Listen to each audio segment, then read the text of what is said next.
70 Ибрагим Кулбаев атындагы орто мектебинин кыргыз тили жана адабияты мугалим болуп эмгектенемин.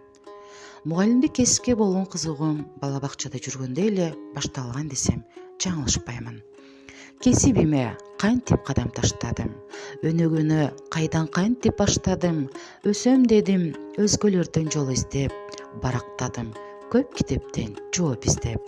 Ар бир китеп ачып каткан сырларын акыл айтты, тажабастан тыңдадым.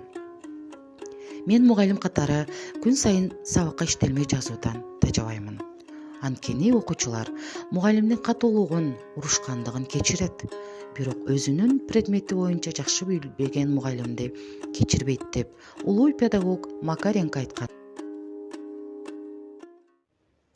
Окуучулар куш сыяктуу. Мугалим бир канаты болсо, ата-эне экинчи канаты. Ошондуктан ата-энелер менен тыгыз байланышты бекемдөө максатында ар кандай сынактарды уюштуруп турамын. Бул ата-энелер менен иш алып баруунун эң жакшы жолу деп эсептеймин.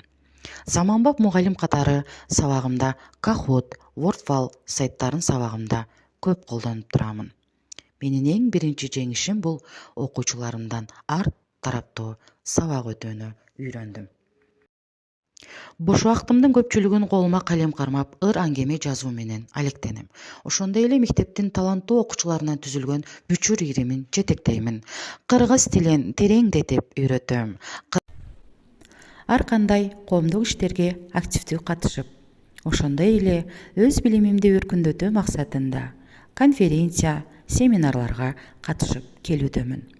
Президентибиздин Манас үчилтигин даңазалоо боюнча жарылгын негизинде уюшулган ЛТР телеканалынын Манас руху теле долбоорунда Кара Суу районундагы мектептер менен жарышып, атааңдаштарыбыздын баарын жеңип, финалга жолдомо алдык.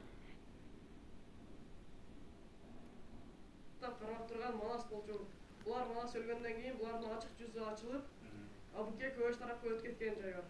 Булардын арасынан бир гана биримдикти антты сактаган Шууту менен Ырчы болот. Жооп турат. Мыкты мугалим 2024 кароо сынагынын райондук турунун катышуучусумун. Кесибим менен сыймыктанамын.